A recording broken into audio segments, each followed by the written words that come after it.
কারণ আমি নামাজ অনেকদিন পড়ি না, যার জন্য আমি এটা নিয়ে আর কারণ মানে বলতে চাচ্ছি না। কতদিন হয় নামাজ পড়েন? প্রায় বছরের বেশি হয়ে যাবে। আল্লাহ এক মাফ বছরের করুন। বেশি? জি। ফজরের নামাজ পড়ে গেল? ফজরের নামাজ অবশ্যই ৮ রাকাত। ফজরের নামাজ ৮ রাকাত। আমার লাস্ট আমি নামাজ পড়ছি কবে আমার সেটা মনে নেই। I'm sorry। আপনি মুসলমান না? আচ্ছা, মুসলমান হয়ে ১ বছর ধরে নামাজ পড়তেছেন না, আল্লাহকে বিশ্বাস করেন? অবশ্যই জান্নাত জাহান্নাম বিশ্বাস করেন? অবশ্যই। তা আপনি যদি এখন মারা যান, হ্যাঁ, তখন কি করবেন? কি জবাব দিবেন? বলতে কি?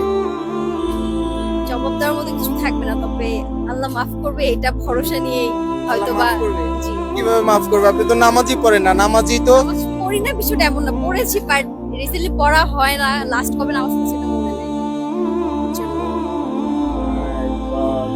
আমার আমার শরীর কাঁপতেছে আপনার কথা শুনে। আচ্ছা, আপনাকে আপনি পড়ে যাবেন। ফজরের নামাজ পড়ে গেল? ফজরের নামাজ অবশ্যই ৮ রাকাত। ফজরের নামাজ ৮ রাকাত। আচ্ছা, জোহরের নামাজ? জোহরের নামাজ পড়ছি না সেটাই মনে নেই। জীবনে কখনো পড়ছেন কিনা মনে নেই। আসরের নামাজ পড়ে গেল?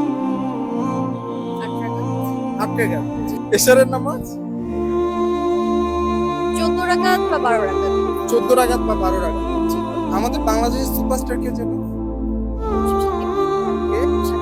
শাকিব খান। আর বলিউডের সুপারস্টার কে জানো? শাহরুখ খান। শাহরুখ খান।